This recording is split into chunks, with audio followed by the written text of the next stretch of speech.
My mother chose him over me, selling our family's century-old bakery to my uncle without telling me, pocketing the money for her new life in Florida while I watched everything I'd sacrificed for crumble to ash. But when I discovered the forged documents and the lies she told to make the sale possible, I realized her betrayal ran deeper than I could have ever imagined. I am Victoria Chen, a 34-year-old pastry chef in Portland, Oregon. For the past 8 years, I had poured my heart, soul, and every dollar I had into modernizing Chen's Bakery, the business my great-grandmother started in 1924. While my friends were buying houses and starting families, I was working 18-hour days, learning the ancient recipes passed down through generations, and slowly transforming our small neighborhood bakery into something that could compete with the trendy cafes sprouting up around us. My mother, Linda, had always seemed proud of my dedication, often telling customers how I had given up a lucrative corporate job to preserve our family legacy. The morning everything changed started like any other. I arrived at the bakery at 4:30 a.m. to begin the day's baking, my hands already moving through the familiar motions of measuring flour and checking the temperature of the ovens. The early morning silence was my sanctuary, the only time when the weight of keeping the business afloat didn't feel crushing. I had been working on a new line of fusion pastries that combined traditional Chinese flavors with French techniques, hoping to attract younger customers while honoring our heritage. At precisely 7:15 a.m., as I was pulling the first batch of moon cake croissants from the oven, my Uncle Robert walked through the front door. This wasn't unusual. He often stopped by for coffee before heading to his real estate office. What was unusual was the manila envelope in his hands and the expression on his face, a mixture of guilt and determination that I had never seen before. "Victoria," he said, setting the envelope on the counter between us. "I need to talk to you. About the bakery." Something in his tone made my stomach drop. I set down my pastry bags and wiped my hands on my apron, trying to appear calm even as dread began pooling in my chest. "What about it?" "Your mother and I have been discussing the future of this place." He gestured around the bakery, taking in the vintage display cases I had restored, the hand-painted signs featuring our family recipes, the photographs of 4 generations of Chen bakers that lined the walls. "The neighborhood is changing, Victoria. Property values are skyrocketing. It's time to be practical." The word practical hit me like a slap. For 8 years, everyone had told me I was being impractical. Impractical to leave my marketing job. Impractical to invest my savings in new equipment. Impractical to believe a small family bakery could survive in an increasingly corporate world. But I had proven them wrong, hadn't I? Our revenue had increased by 40% over the past 2 years. We had a loyal customer base and were finally turning a real profit. "Where is she?" I asked, looking past him toward the back office where my mother usually handled the books each morning. Robert's jaw tightened. "She's in Florida, Victoria.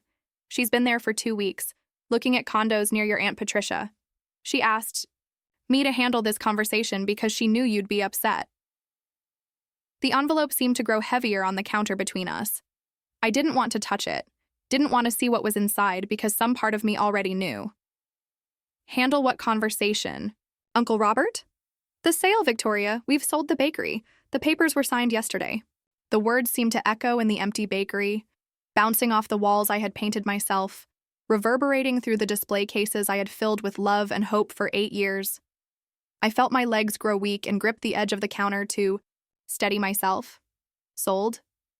The word came out as barely a whisper. "You sold our family's bakery?" "Linda and I own the building, Victoria. She inherited it when your grandmother died, and I co-signed the original loan 20 years ago. Legally, we have every right to..." "Legally?" My voice was rising now, and I saw Mrs. Patterson from across the street pause outside the window, no doubt drawn by the commotion. "You're talking about legal rights to my life's work?" Robert's face softened slightly, but his resolve remained firm. "This isn't just about you, Victoria. Your mother has been struggling financially since your father died. The insurance money is running out, and she deserves to enjoy her retirement. This sale will set her up for the rest of her life."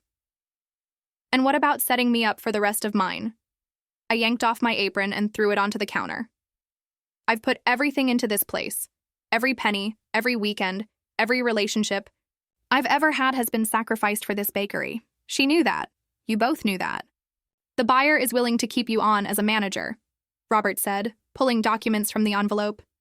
It's a fair offer, Victoria. More than fair, actually. The new owners plan to expand the business, maybe open additional locations. You could be part of something bigger than this small neighborhood shop. I stared at the papers he was spreading across my counter, my vision blurring with rage and disbelief. The letterhead read, Pinnacle Properties Development, and the purchase price made my breath catch. It was easily 3 times what the building was worth as a bakery, which could only mean one thing. They planned to tear it down. They're developers, aren't they? I asked, though I already knew the answer. They're going to demolish our bakery and put up condos. Robert's silence confirmed my worst fears. How long? I asked. How long have you and Mom been planning this behind my back? It's not like that, Victoria. The offer came in 6 weeks ago, completely out of the blue. Your mother and I discussed it, and we both agreed it was too good to pass up. 6 weeks. For 6 weeks, my mother had looked me in the eye every morning, had listened to me talk about my plans for expansion, my dreams of franchising, my hopes of passing the business on to my own children someday. For 6 weeks, she had let me pour my energy into a future that she had already sold. Did it ever occur to either of you to include me in this discussion? My hands were shaking now, and I pressed them flat against the cool marble counter. This is my life, Uncle Robert. This bakery is my life. And that's exactly the problem, he replied, his tone growing impatient. You're 34 years old, Victoria. You should have a life outside of this place. You should be married, have children, build something for yourself instead of clinging to the past.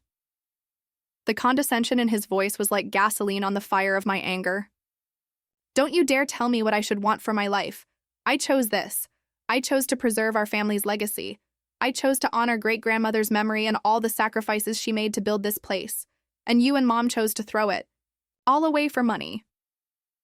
Your great-grandmother would want you to be practical, Robert said, gathering up the papers. She would want you to take this opportunity and build a real future for yourself. You didn't know her, I shot back. She died when I was 12, but I remember the stories she told about starting this place with nothing but flour and determination. She would be horrified to know that her own family sold her legacy to developers. Robert stood up, tucking the envelope under his arm. The sale is final, Victoria. The new owners take possession in 30 days. I'm sorry it has to be this way, but your mother has made her decision. You can either work with us to make this transition smooth, or you can make it difficult for everyone involved. After he left, I stood alone in the bakery that would soon be torn down, surrounded by the ghosts of 4 generations of women who had kneaded dough in this same space, who had served their community with pride and dignity, who had believed that some things were worth more than money. The morning sun was streaming through the windows, illuminating the dust motes that danced above the display cases like tiny spirits saying goodbye. I called my mother 17 times that day. 17 times the phone rang and went to voicemail. By the evening, when I finally locked up the bakery and went home to my small apartment above the Italian restaurant next door, I had left 17 increasingly desperate messages, begging her to call me back, to explain, to give me some chance to change her mind, or at least understand her reasoning. She never called back. That night, I sat at my kitchen table with a bottle of wine and my laptop, searching for any information I could find about Pinnacle Properties Development. What I discovered made my stomach churn. They were a subsidiary of a larger corporation known for buying up historic buildings in gentrifying neighborhoods, tearing them down, and putting up luxury condos that sold for $500,000 each. They had done it in Seattle, San Francisco, and now they were systematically working their way through Portland's most desirable neighborhoods. Our bakery wasn't just a victim of their expansion. It was a carefully chosen target.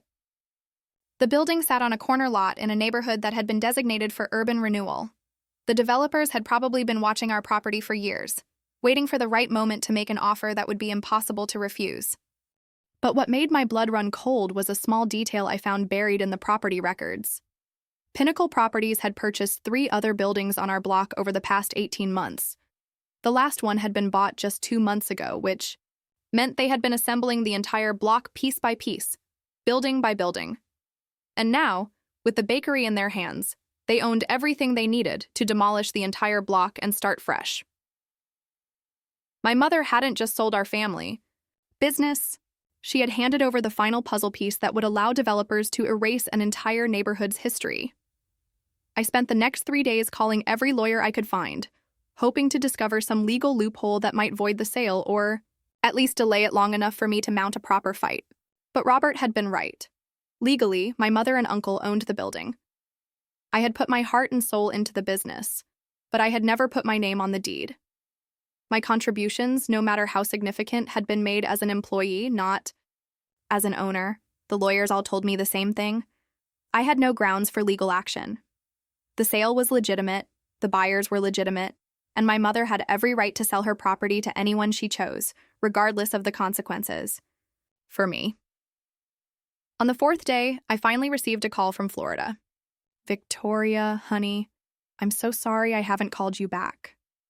My mother's voice sounded distant, and I could hear the sound of waves in the background.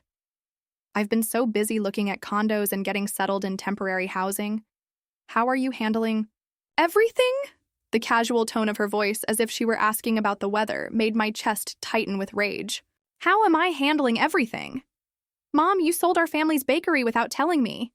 How do you think I'm handling it? There was a long pause, and when she spoke again, her voice carried a hint of defensiveness. "I know you're upset, Victoria, but you need to understand that this was an incredible opportunity. The money from this sale will set me up for the rest of my life. After everything I've been through since your father died, I deserve some security." What about the security I've built my entire adult life around? I was pacing now, unable to sit still while having this conversation. What about the 8 years I've invested in this place? What about the promises you made that this business would be mine someday? "I never promised you anything," she said sharply. "You chose to work at the bakery. You chose to put your time and energy into it. But it was always my building, Victoria. I never asked you to sacrifice your life for a small neighborhood bakery." The words hit me like physical blows. I had to sit down on my couch, the phone pressed so tightly to my ear that it hurt. "You never asked me to sacrifice my life?" "Mom, do you remember the conversation we had when I quit my marketing job? You cried tears of joy. You told me how proud you were that I was carrying on great-grandmother's legacy. You said that knowing the bakery would continue in the family was the greatest gift I could give you." People say things in emotional moments, Victoria. That doesn't mean they're legal. Contracts. I felt something break inside my chest. Some fundamental trust that I had never realized was so fragile. This isn't about legal contracts, Mom. This is about family. This is about the promises we make to each other, the loyalty we show to each other, the way we're supposed to protect each other's dreams. Dreams don't pay for retirement, Victoria. Dreams don't pay for healthcare or a decent place to live. I'm 67 years old, and I need to be practical about my future. "You're killing my future to secure yours," I said, and my voice broke on the words. "Don't you understand that? You're destroying everything I've worked for, everything I've built, everything I am." "You're being dramatic. You're a talented chef, Victoria. You'll find another job, maybe even a better one. This might be exactly the push you need to finally move forward with your life instead of being trapped in the past." Trapped in the past. The phrase echoed in my head long after I hung up the phone. Was that really how she saw my dedication to our family business? Was my love for our history, my commitment to preserving something that connected us to our ancestors, just a trap that kept me from living a real life? I spent that night in the bakery, sitting on the floor behind the counter, where I had spent countless mornings preparing for the day ahead. The familiar smells of vanilla and cinnamon still lingered in the air, and I could almost hear the voices of all the women who had worked in this space before me. My great-grandmother, who had arrived in America with nothing and built this business from scratch. My grandmother, who had kept the bakery running during World War II when sugar and flour were rationed. My mother, who had worked here as a teenager, who had met my father when he came in for coffee every morning before work. This wasn't just a building or a business. It was our family's story, written in recipes and renovations, in the photographs. on the walls and the worn spots on the wooden floors where 4 generations of women had stood, mixing and kneading and serving their community. And my mother was allowing it all to be bulldozed for money. But as I sat there in the darkness, surrounded by the ghosts of my family's history, something else began to grow alongside my grief. It started as a small, cold kernel of anger, but as the hours passed, it expanded and hardened into something more focused and determined. If my mother wanted to play the game by legal rules, then I would learn to play by those same rules. If she wanted to treat our family relationship as a business transaction, then I would show her exactly what that kind of thinking could cost. The next morning, I called Robert's real estate office and asked for copies of all the documents related to the sale.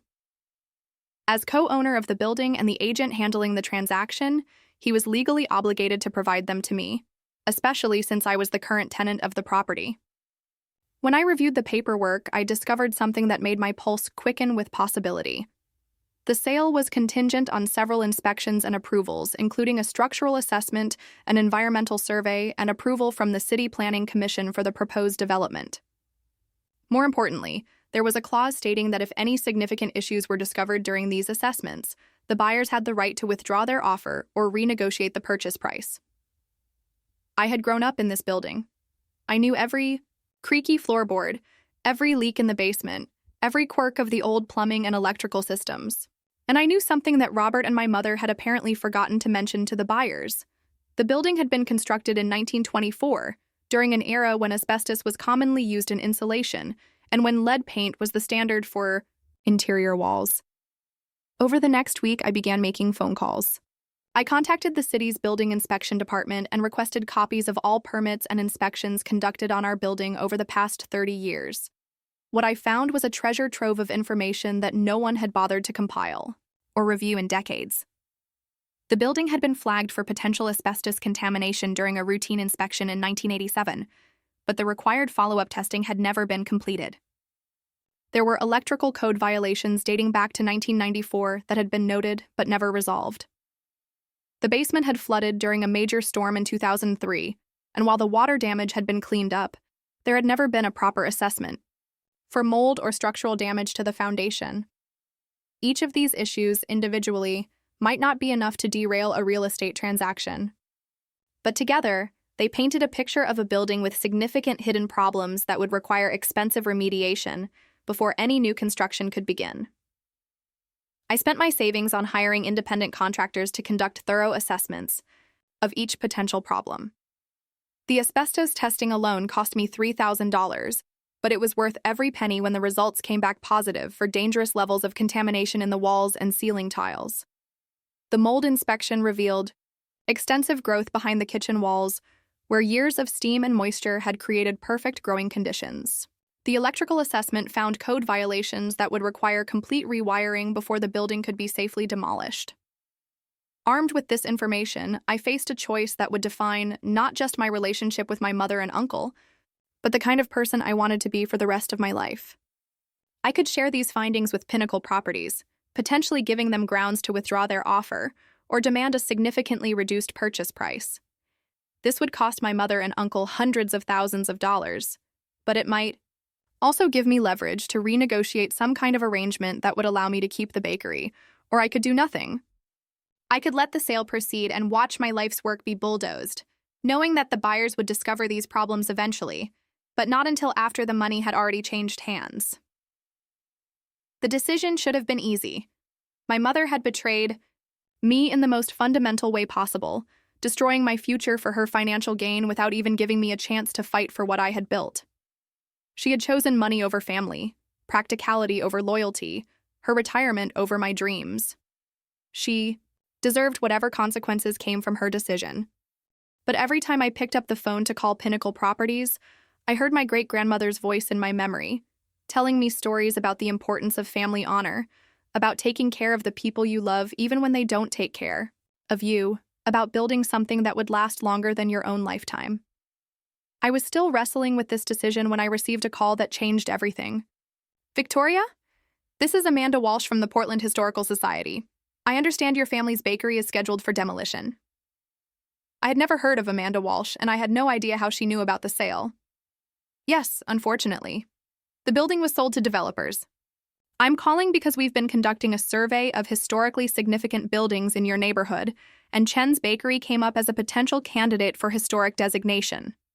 Buildings constructed before 1930 that retain their original architectural features and have cultural significance to the community can be protected from demolition if they meet certain criteria.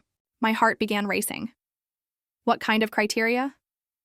Well, the building would need to be structurally sound, first of all, and there would need to be documentation of its historical and cultural importance to the community. But if it qualifies, historic designation would prevent the developers from tearing it down. They would be required to preserve the building's exterior and could only make changes that are consistent with its historical character. How long does that process take? I asked, already calculating timelines in my head. If we move quickly, and the building meets the requirements, we could have a preliminary designation in place within 3 weeks. That would be enough to halt any demolition plans until the full review process is completed, which typically takes 6 months. 6 months.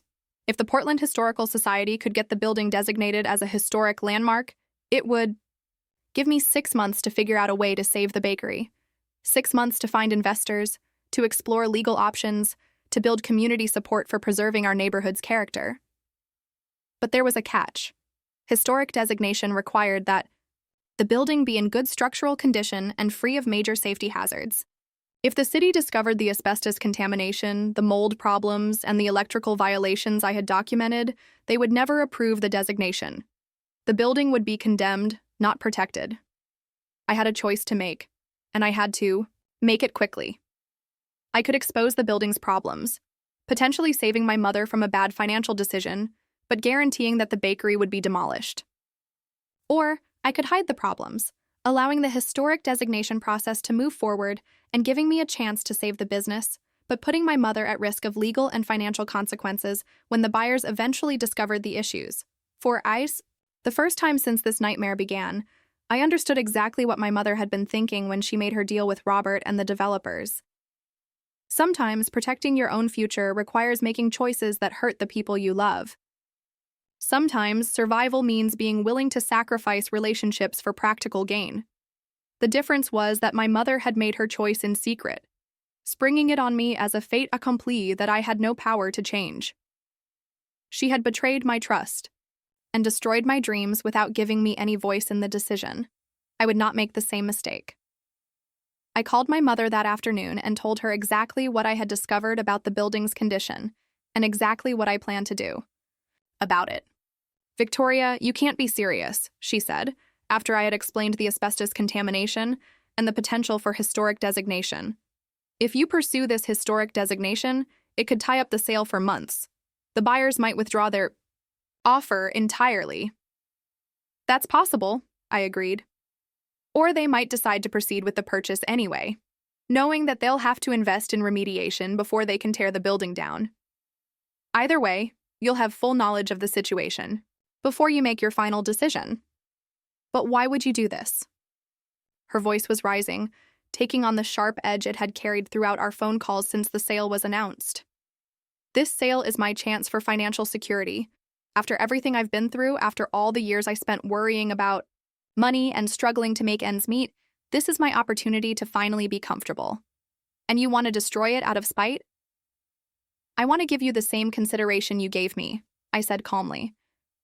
"Which is to say, I'm going to make decisions that benefit my future, and I'll let you know about them after they're already in motion. You can either work with me to find a solution that works for both of us, or you can make this difficult for everyone involved." The silence on the other end of the line stretched for so long that I wondered if the call had been disconnected. When my mother finally spoke, her voice was cold and distant. "If you do this, Victoria, you'll be destroying your family. You'll be burning bridges that can never be rebuilt. Mom, you burned those bridges the day you decided to sell our family's legacy without telling me. I'm just deciding whether to try to rebuild them or to walk away from the ashes." "And what do you want from me?" she asked. "What would it take for you to let this sale go through without interference?" For a moment, I felt a surge of hope. Maybe there was still a way to salvage our relationship and save the bakery. Maybe my mother was finally ready to consider a compromise.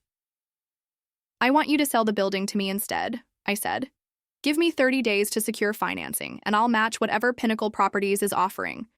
You'll get your financial security, and I'll get to preserve our family's legacy. Victoria, that's impossible. You don't have that kind of money, and no bank is going to give you a loan for that amount based on a bakery's income. Let me worry about the financing. Just give me a chance to try. No. The word was sharp and final. I won't risk this opportunity waiting for you to chase an impossible dream. The sale is going through as planned, Victoria. If you try to interfere with it, you'll be on your own. Then I guess I'm on my own. The next morning, I called Amanda Walsh and told her that Chen's Bakery was an excellent candidate for historic designation.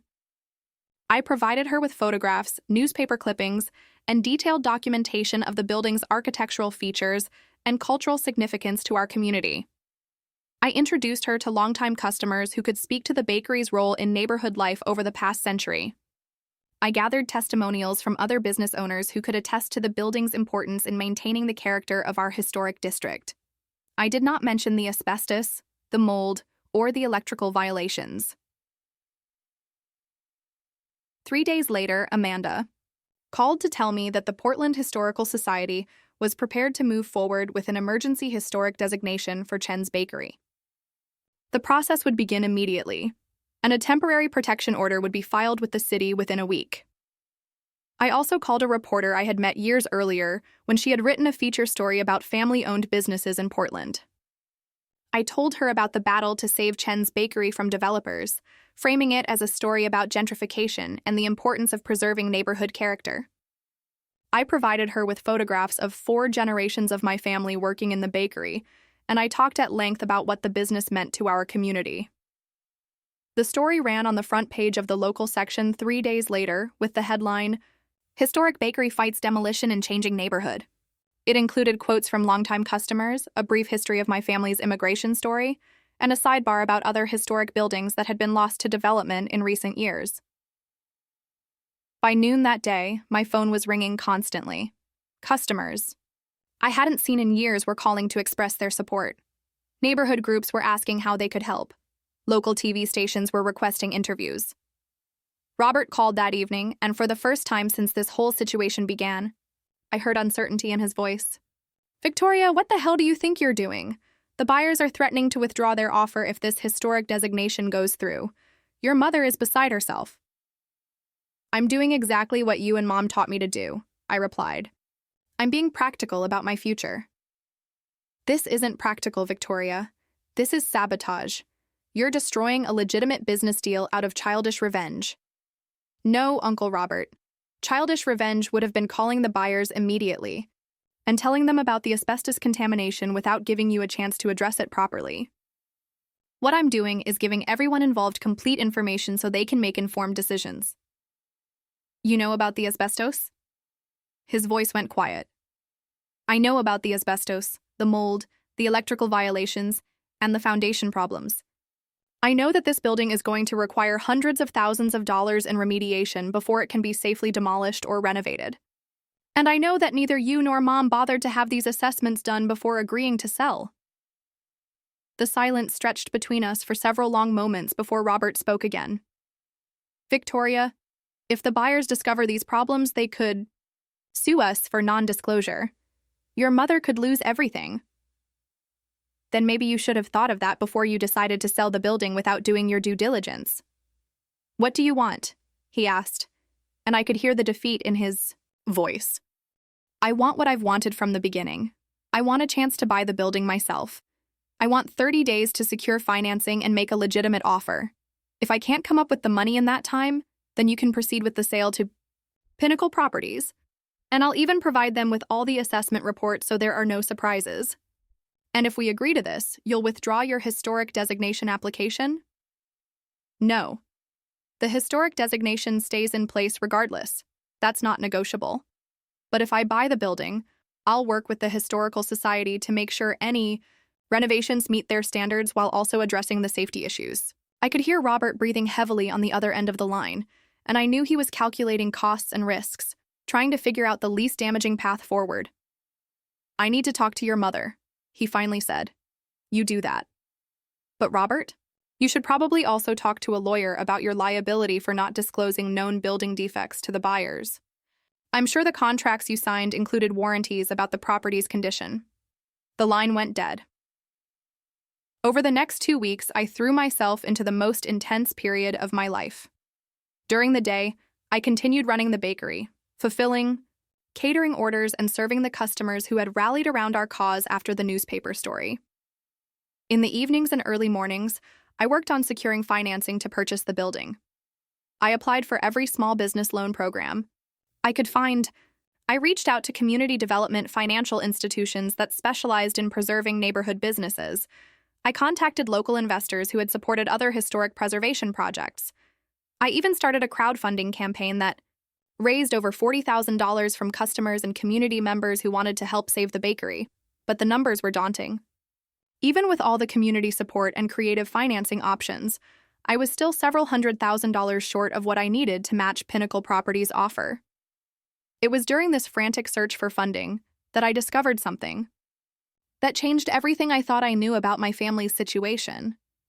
I was reviewing old tax records and business documents, trying to build a comprehensive financial picture for potential lenders, when I found a folder I had never noticed before. In my mother's filing cabinet. It was labeled Insurance Settlements and contained documents related to my father's death 3 years earlier. What I found inside made my hands shake with rage. My father had not died in a simple car accident, as I had always been told. He had been killed by a drunk driver who ran a red light, and the insurance settlement had been massive. The liability settlement alone was over $2 million, with additional payments for wrongful death, lost income, and pain and suffering. My mother had received nearly $3 million in insurance settlements, and she had never told me. For 3 years, I had watched her worry about money, had listened to her talk about financial insecurity and the need for practical planning.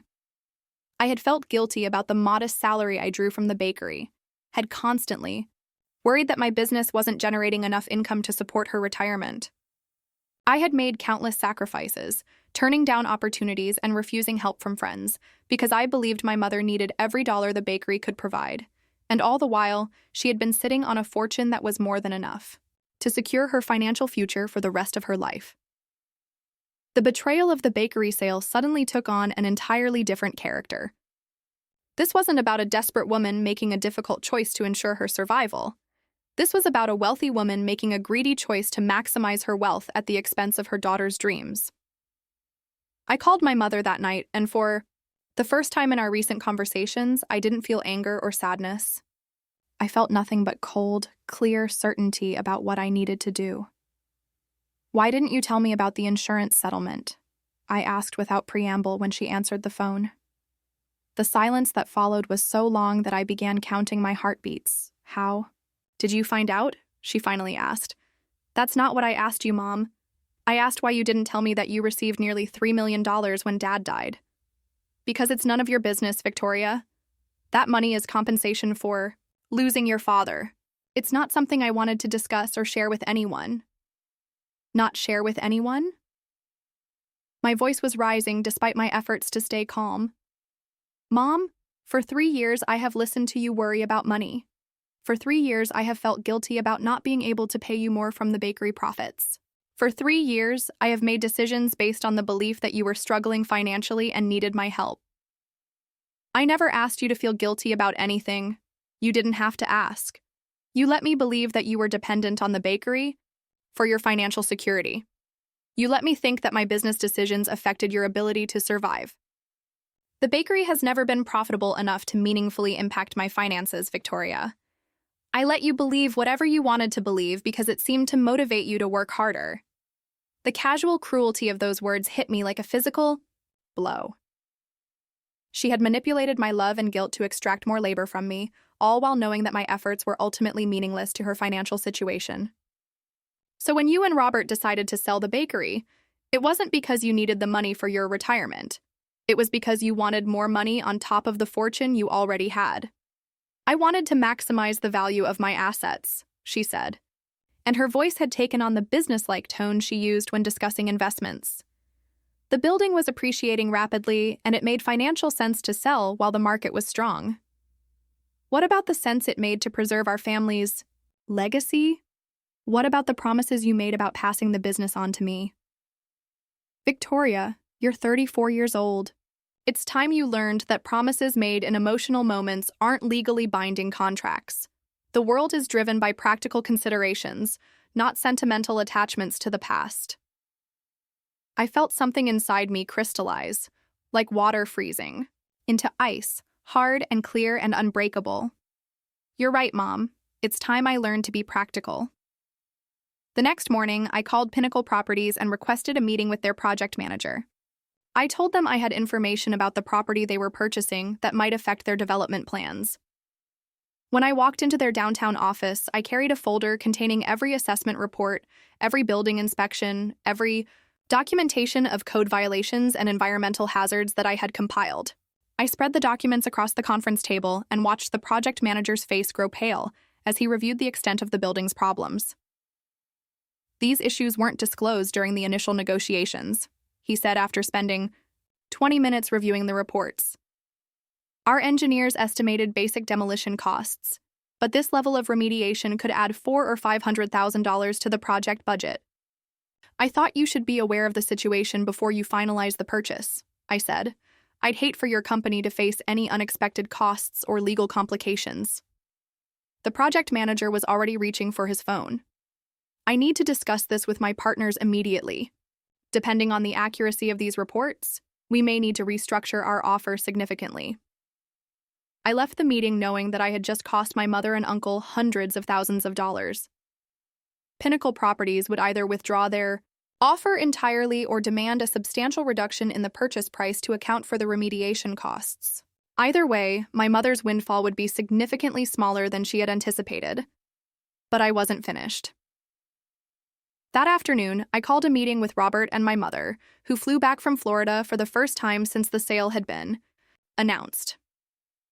We met at Robert's real estate office, a sterile space with motivational posters about closing deals and maximizing profits that felt like a perfect backdrop for what was about to unfold. My mother looked older than I remembered, her face drawn with stress and her expensive new clothes unable to hide the tension in her shoulders. She wouldn't meet my eyes as she sat down across from me, and I realized that she knew exactly why I had requested this meeting.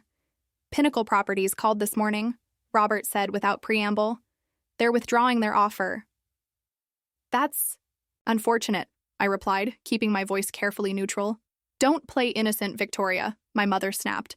We know you gave them those inspection reports. You sabotaged our sale out of spite. I gave them accurate information about the property they were purchasing. I thought that was what honest people did in business transactions. Robert leaned forward, his face flushed with anger. You cost us $400,000, Victoria. That building was our retirement plan? No, Uncle Robert. Your failure to properly assess the property you were selling cost you $400,000. I just made sure the buyers had complete information before they made their decision. We can sue you for interference with a business contract, my mother said, but her voice lacked conviction. You could try, I agreed.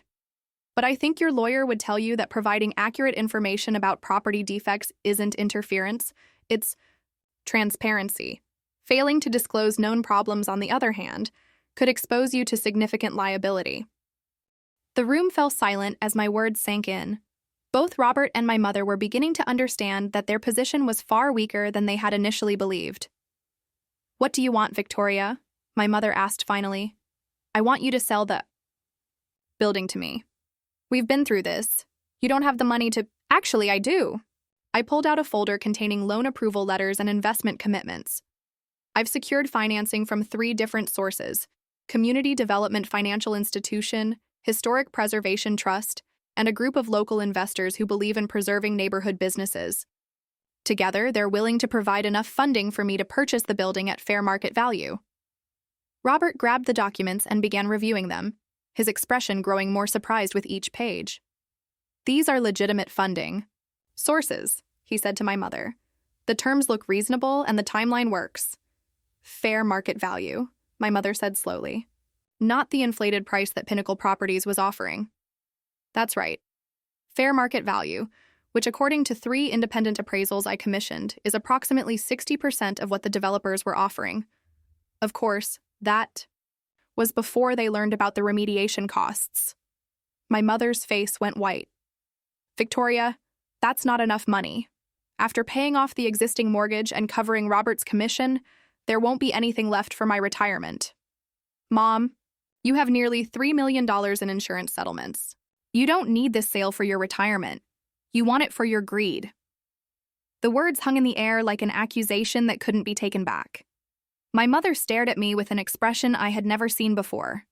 Part shock, part hurt, and part something that looked almost like fear. How I choose to manage my finances is none of your business, she said finally.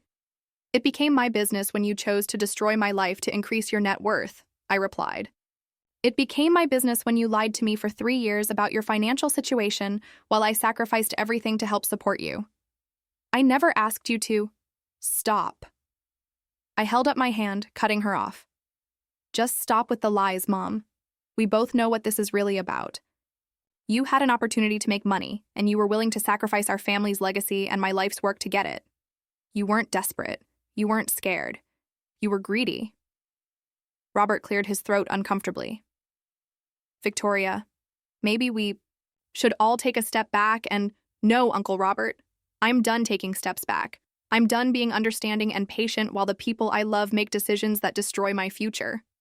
You both want to play hardball? Fine. Let's play hardball. I pulled out another folder, this one containing documents that I had hoped I would never need to use. This is a complaint I've prepared for the State Real Estate Licensing Board, detailing how you failed to disclose known property defects to prospective buyers. This, I said, pulling out another set of papers, is a complaint to the IRS about potential tax fraud related to underreporting the true condition of the property for depreciation purposes. And this is a lawsuit for breach of fiduciary duty, claiming that as the property manager, you had a responsibility to maintain the building in compliance with safety codes. Robert's face had gone completely pale. Victoria, you can't be serious. These complaints could destroy my career. And this, I continued, pulling out the final document, is a letter to the probate court requesting an investigation into potential elder abuse, claiming that someone with a financial interest in my mother's estate may have influenced her to make decisions that were not in her best interest. My mother gasped. Elder abuse? Victoria, how dare you? How dare I? I laughed, but there was no humor in it. Mom, you're 67 years old, worth $3 million, and you claimed you needed to sell our family business for financial security. Either you were lying to me about your motivations, or someone convinced you to make a decision that made no financial sense. Which is it? The room fell completely silent. Robert was staring at the documents spread across his desk as if they were radioactive. My mother was looking back and forth between us, and I could see her calculating the potential consequences of each option. What do you want? She asked again, but this time her voice was barely a whisper. I want you to accept my offer to purchase the building at fair market value. I want you to sign over any rights to the Chen's Bakery business name and recipes. And I want you to acknowledge, in writing, that I am the sole owner of the bakery's equipment, customer lists, and intellectual property. And if we agree to these terms, then these complaints disappear and we can all move forward with our lives.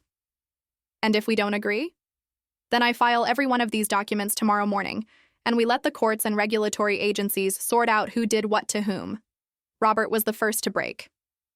Linda, I think we need to accept her offer. The complaints she's threatening could ruin me professionally, and there's enough truth in them that I might not be able to fight them successfully. My mother turned to stare at him with undisguised disgust. You're willing to just give up? After everything we've invested in this sale? I'm willing to cut our losses before they get worse, Robert replied. Victoria has outmaneuvered us, Linda. She's playing by the same rules we used, and she's better at it than we are. This is extortion, my mother said, turning back to me. No, Mom. This is practical thinking. This is maximizing my assets and protecting my interests. This is everything you taught me about how the world really works. My mother stared at me for a long moment, and I saw something shift in her expression. For the first time since this whole ordeal began, she seemed to see me as I really was. Not her little girl who could be manipulated with guilt and family loyalty, but a woman who had learned to fight for what she wanted. "You've changed," she said quietly. "You changed me," I replied. She signed the papers that afternoon. The legal transfer took 6 weeks to complete, during which time my mother and I barely spoke. She returned to Florida immediately after signing the purchase agreement, leaving Robert to handle the details of the transaction. When she did call, our conversations were brief and businesslike, focused entirely on the logistics of transferring ownership. I spent those 6 weeks working with the Portland Historical Society to develop a renovation plan that would address the building's safety issues while preserving its historic character. The asbestos remediation would be expensive, but the Historic Preservation Trust had allocated additional funding specifically for that purpose. The electrical work would require closing the bakery for 2 weeks, but I had enough loyal customers willing to wait for our reopening that I wasn't worried about losing business. More importantly, I spent those weeks rebuilding my relationship with the neighborhood and community that had rallied around our cause. The media attention had brought new customers from across the city, people who wanted to support a local business that was fighting to preserve Portland's character against corporate development. I hired 2 additional bakers and expanded our hours to accommodate the increased demand. By the time the sale was finalized and I officially became the owner of both the building and the business, Chen's Bakery was more successful than it had ever been in its century-long history. My mother came back to Portland one final time, 3 months after the sale was completed. The asbestos remediation was finished, the building had received its historic designation, and I had just signed a contract to supply pastries to a local coffee shop chain that wanted to feature authentic, locally made products. She walked into the bakery on a Tuesday morning, looking around at the renovated space with an expression I couldn't quite read. The structural work had required us to expose some of the original brick walls, giving the space a rustic, industrial feel that complemented the vintage equipment and family photographs. The new display cases showcased both traditional Chinese pastries and my innovative fusion creations, and the expanded seating area was filled with customers working on laptops and reading newspapers. "It looks good," she said finally. "Thank you. You've done well for yourself, Victoria. Better than I thought you would." I looked at her, this woman who had given me life and taught me to bake and broken my heart in ways I was still learning to understand. "Did you come here to apologize?" "I came here to say goodbye," she said. "I'm moving to Florida permanently. I bought a condo near Patricia, and I don't think I'll be coming back to Portland." "Are you happy?" I asked, and I was surprised to realize that I actually wanted to know the answer. "I'm comfortable," she replied. "I have financial security, a nice place to live, and good weather. I suppose that's a kind of happiness." "And do you think it was worth it?" She looked around the bakery again, taking in the bustling activity, the satisfied customers, the evidence of success and community that filled every corner of the space. "I think we both got what we wanted," she said. "Did we?" "Because what I wanted was for my mother to be proud of what I had built and to support my dreams instead of selling them to the highest bidder. What I wanted was for my family to prioritize loyalty over money. What I wanted was to preserve something beautiful that connected us to our ancestors instead of watching it get bulldozed for condos. And you got all of that, Victoria. You saved the bakery, you preserved the building, you built a successful business. You won." "I won," I agreed. "But I lost my mother in the process." "You didn't lose me, Victoria. You just learned who I really am." The words hung between us, honest and painful, and probably true. My mother was not the woman I had imagined her to be. Not the guardian of family traditions, not the protector of dreams, not the person who would sacrifice for love instead of sacrificing love for gain. She was exactly who she had shown herself to be. Someone who made practical decisions based on financial considerations, regardless of the emotional cost to others. "Will you keep in touch?" I asked. "I don't think that would be good for either of us," she said. "We've hurt each other too much, Victoria. Some relationships can't be repaired." She left that afternoon, and I never saw her again. 5 years later, Chen's Bakery had expanded to 3 locations across Portland, each one featuring the The same combination of traditional recipes and innovative fusion pastries that had made our original shop successful. The historic building had become a landmark in our neighborhood, featured in guidebooks and food tours as an example of how local businesses could thrive while preserving community character.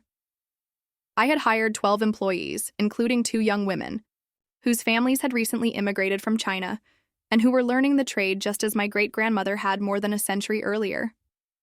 We supplied products to restaurants and coffee shops throughout the city, and I had been approached by publishers who wanted to turn our family recipes into a cookbook. I had also met David, a food writer who had originally come to the bakery to write an article about historic preservation, but had kept coming back for the almond cookies and eventually asked me out for dinner. We had been together for 2 years, and he understood that my work was more than just a job. It was a calling, a way of honoring the past while building something meaningful for the future. On the 5th anniversary of the day my mother had sold the bakery, I stood in the kitchen where I had spent so many early mornings, mixing dough and wondering if I was throwing my life away on an impossible dream. The space looked different now, brighter, more efficient, filled with the sounds of a thriving business, but it still smelled like vanilla and cinnamon, still felt like home. I thought about my mother sometimes, wondered if she was happy in her Florida condo, wondered if she ever regretted the choices she had made. I had heard through Robert, who still sent Christmas cards, that she was healthy and comfortable, that she had made friends in her retirement community, and had taken up painting as a hobby. I hoped she was happy. I really did. But I also knew that I had made the right choice in fighting for what I believed in, even when that fight required me to become someone harder and more ruthless than I had ever wanted to be. The girl who had quit her marketing job 8 years earlier to save her family's bakery had believed that love and loyalty were enough to preserve the things that mattered. The woman who now owned 3 successful restaurants and employed 12 people knew that sometimes protecting what you love requires you to fight the people you love. It was a hard lesson, but it was an important one. And as I watched my employees preparing for the morning rush, carrying on traditions that would outlast all of us, I knew that every sacrifice had been worth it. Some things are more important than family harmony.